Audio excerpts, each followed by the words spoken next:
আসসালামু আলাইকুম ওয়া রাহমাতুল্লাহি ওয়া বারাকাতুহু। আউযু বিল্লাহি মিনাশ শাইতানির রাজীম। বিসমিল্লাহির রহমানির রহিম। আজ যারা লাইভে আছেন তাদের সম্মুখে এমন একটা ভিডিও প্রকাশ করতে চলেছি, আল্লাহ ব্যতীত ওপরের কাছে চাওয়া জায়েজ না না জায়েজ, সেই সম্পর্কে কোরআন ভিত্তিক কিছু আয়াত বিশ্লেষণ করে আপনাদের কাছে ব্যাখ্যা করার জন্যে আমি লাইভে এসেছি।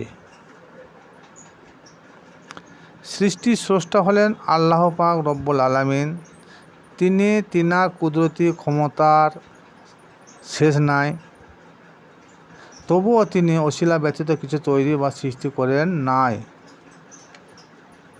সারা বিশ্বের সপ্তম জমিন ও আসমানের স্রষ্টা হলেন আমার আল্লাহ পাক রব্বুল আলামিন। কিন্তু এই সমগ্র মখলুকাত বা সমস্ত জগৎকে আল্লাহ 6 দিনে সৃষ্টি করেছেন, কিন্তু তিনি ইচ্ছা করলে তিনার নিজের কুদরতি ক্ষমতায় সেকেন্ডের মধ্যে সব কিছু তৈরি করতে পারতেন বা এখনও পারেন, কিন্তু করেন নাই। কোন শব্দ দ্বারা ইচ্ছা করলে মুহূর্তের মধ্যে কোটি কোটি জগৎ তিনি সৃষ্টি করতে পারেন, কিন্তু তাহলেও তিনি করেন নাই। কিছু সময় তিনি ব্যয় করেছেন এবং কিছু কিছু ক্ষেত্রে ওসিলা ব্যবহার করেছেন। আল্লাহ কি অপারক? না, কখনো নয়। আল্লাহ কখনোই অপারক নয়, এই শব্দটি ব্যবহার করা যাবে না। তিনি ওসিলা ব্যবহার করেছেন। আল্লাহ পাক ওসিলা ব্যবহার করেছেন মানুষকে শুধু শিক্ষা দেওয়ার জন্য, কারণ মানুষ যেন সিরাতুল মুস্তাকিমের পথে চলার জন্য ওসিলা তালাশ করে। এটাই হচ্ছে আল্লাহর মূল লক্ষ্য। সর্বপ্রথম পরম করুণাময় আল্লাহ তাআলা নিজেকে প্রকাশ করিবার তরে ওসিলা তৈরি করেছেন। যেমন হাদিস কুদসিতে আল্লাহ বলেন, আমি একটা গুপ্ত ধনভাণ্ডার ছিলাম, নিজেকে প্রকাশ করিবার তরে জগৎ সৃষ্টি করেছি এবং এই জগৎ সৃষ্টির শ্রেষ্ঠ হলো নূরে মুহাম্মদ। তার জন্য হুজুর পাক বলেন, আওয়ালু মা খালাকাল্লাহু নূরি, অর্থাৎ নবী বলেন আল্লাহ পাক রব্বুল আলামিন সর্বপ্রথম আমার নূরকেই সৃষ্টি করেছেন এবং আমার নূর দ্বারা জগতে সমস্ত কিছু সৃষ্টি করেন। এমনকি সমগ্র সৃষ্টি জগৎ হুজুরের ওসিলায় আল্লাহকে চিনেছে। আমার হুজুর যদি না আসতেন তা আল্লাহকে কেউ চিনতেন না। আল্লাহ যে একজন আছেন এটাকে বিশ্বাসই করতেন না, সেটা বলেছেন এবং চিনিয়েছেন আমার হুজুর পাক সাল্লাল্লাহু তাআলা আলাইহি সাল্লাম। আল্লাহ বলে একজন আছেন, তারা মেনে নিয়েছে। এরপর আল্লাহ একাধিক ওসিলা গ্রহণ করেছেন। যেমন আদমকে সৃষ্টির জন্য মাটি আনা হয়েছিল আজরাইল ফেরেশতাকে ওসিলা করে। আবরা বাদশাহকে ধ্বংস করা হয়েছিল আবাবিল পাখিকে ওসিলা করে। আকাশ হতে বৃষ্টি বর্ষণ করেন মেঘমালাকে ওসিলা করে। নবীকে মেরাজে নিয়ে যাওয়া হয়েছিল বুরাককে ওসিলা করে। আমাদের সন্তানের জন্ম হয় পিতামাতা ওসিলা করে। মানুষের শরীর খারাপ হলে সুস্থ করা হয় ডাক্তারের ওসিলা করে। মানুষকে হিদায়াত দেন মানুষের মাধ্যমে। আল্লাহ তিনি নিজে একজন হাজি, কিন্তু তাহলেও আল্লাহ বলেছেন আমার হিদায়াত ছাড়া কেউ আত্মশুদ্ধি করতে পারে না। কিন্তু এখানে আল্লাহ পাক রব্বুল আলামিন এমন একটা কোরআনে আয়াত পাঠ করে দিয়েছেন, সেটা আপনাদের সম্মুখে আমি তুলে ধরছি। যেমন অমিম্মানে খালাকিনা উম্মাতি ইয়াদুনা বিল হক, আল কোরআন। আল্লাহ বলেন, আমি এমন এক সম্প্রদায়ের মানুষ তোমাদের নিকট সৃষ্টি করে রেখেছি, তারা আমার উম্মতকে হিদায়াত দিবে। হযরত মুসা আলাইহিস সালামকে আল্লাহ ইলমে লাদুনী শিক্ষা দিলেন হযরত খিজির আলাইহিস সালামের ওসিলা করে। আল্লাহর কাছে কিছু চাইতে হলে আলে মুহাম্মদের ওসিলায় চাইতে হয়। এখানেও আল্লাহ মুসা আলাইহিসসালামকে ইচ্ছা করলে ইলমে লাদুনি জ্ঞান শিক্ষা তিনি নিজেই দিতে পারতেন, কিন্তু মানুষকে বুঝিয়ে দেওয়ার জন্যে তিনি ইলমে লাদুনি বা মারফতি জ্ঞানের হাসিল করতে হলে একজন ওসিলা প্রয়োজন হচ্ছে। সেটা আল্লাহ মুসা নবীকে দিয়ে বুঝিয়ে দিলেন যে তুমি ইলমে লাদুনি জ্ঞান শেখার জন্যে ওই পানির পীর খিজির আলাইহিস সালামের কাছে গিয়ে একটা ওসিলা গ্রহণ করে শিক্ষা লাভ করো। অথচ মুসা একজন আল্লাহ মনোনীত নবী, ইচ্ছা করে তিনি মুসাকে সমস্ত জ্ঞান শেখা দিতে পারতেন, কিন্তু কেন দিলেন না? এমন একটা দিন আসবে সেই জামানা মানুষ ওসিলা গ্রহণ করতে চাবে না। আমি আল্লাহ বলতে চাইছেন যে আমি মুসা নবীকে বুঝিয়ে দিলাম এবং সারা বিশ্বের জগৎকে বুঝাইতে চাইলাম যে ওসিলা প্রয়োজন আছে। একজন নবী তিনিও সেও ওসিলা গ্রহণ করেছেন, সেটা হচ্ছে হযরত মুসা আলাইহিস সালাম।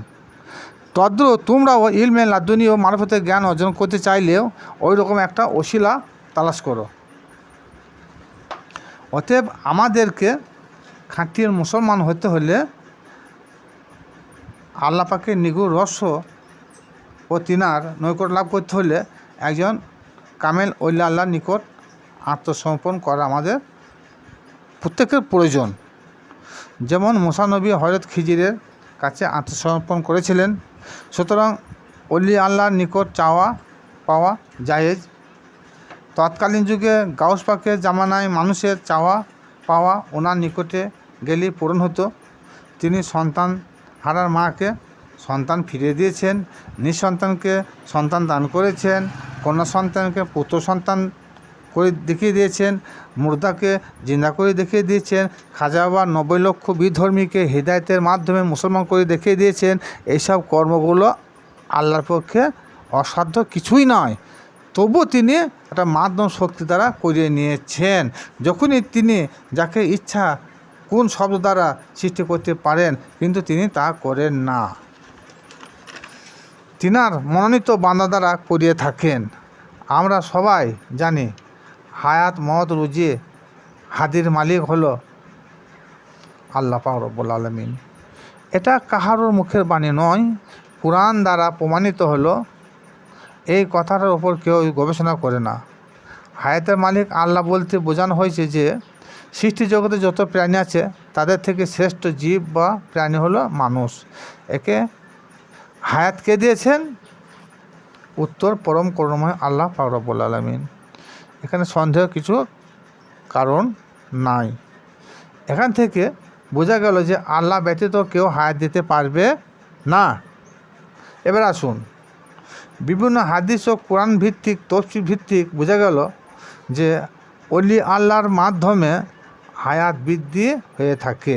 যেমন হযরত বিলালের যখন বিবাহ হলো তখন মাত্র 3 দিন অর্থাৎ 72 ঘন্টা হায়াত বাকি ছিল।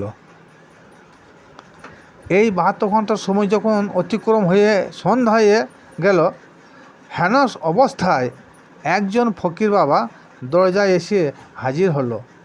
ফকির বাবা সওয়াল করলেন, ঘরের ভিতরে কী আছো গো মা জননী? আমি খুবই ক্ষুধার্ত আছি, আমাকে কিছু খাদ্য দ্রব্য দান করতে পারেন? ঘরের মধ্যে মোট 4টি রুটি ছিল। স্বামী স্ত্রী দুজন 2 পিস করে খাবে বলে, কিন্তু নিজেরা না খেয়ে 4 পিস রুটি এক এক করে ফকির বাবাকে দান করে দিলেন। সেই মতো অবস্থায় মালিকুল মওত, যার নাম আজরাইল বলে আমরা সবাই চিনি, বিলালের জান কবজ করার জন্য তিনি প্রস্তুত ছিলেন।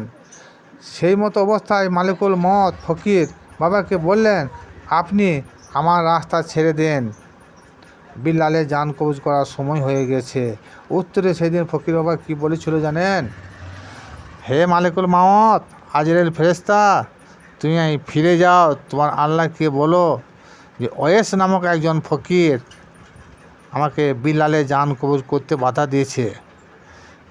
এখানে ঘটনাটাকে খুবই সংক্ষিপ্ত আলোচনা করলাম। আল্লাহ পাক রব্বুল আলামিন বললেন, ফকির কি বলতে চাইছে?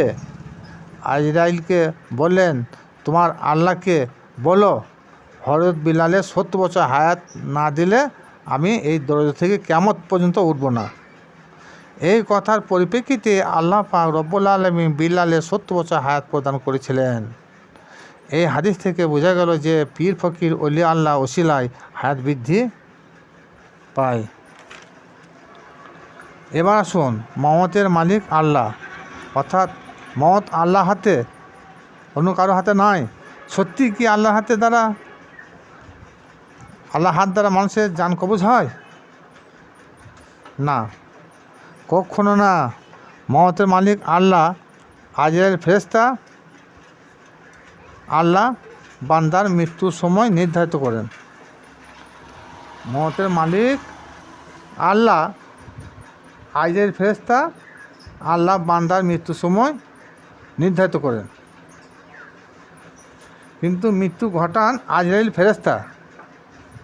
এখান থেকে বোঝা গেল যে আল্লাহ হাত দ্বারা মৃত্যু হয় না, মৃত্যু হয় আজরাইলের ফেরেশতার হাত দ্বারা। তদ্রূপ রুজির মালিক আল্লাহ, কিন্তু আল্লাহ বললেন আমি মিকাইল ফেরেশতা দ্বারা বান্দি রুজি বন্টন করে থাকি।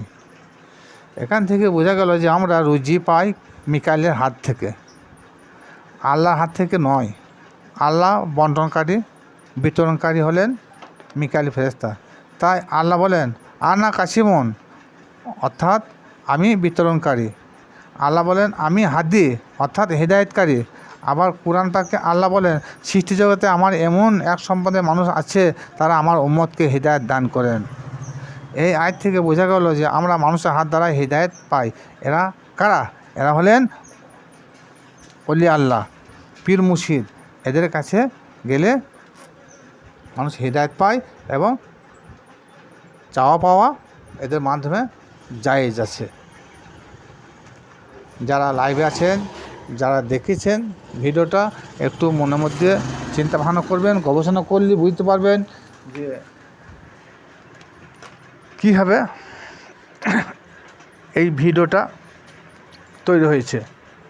আপনারা একটা চিন্তা ভাবনা করবেন, তারপরে যদি কিছু কমেন্ট করার ইচ্ছা থাকে তাহলে কমেন্ট করতে পারেন।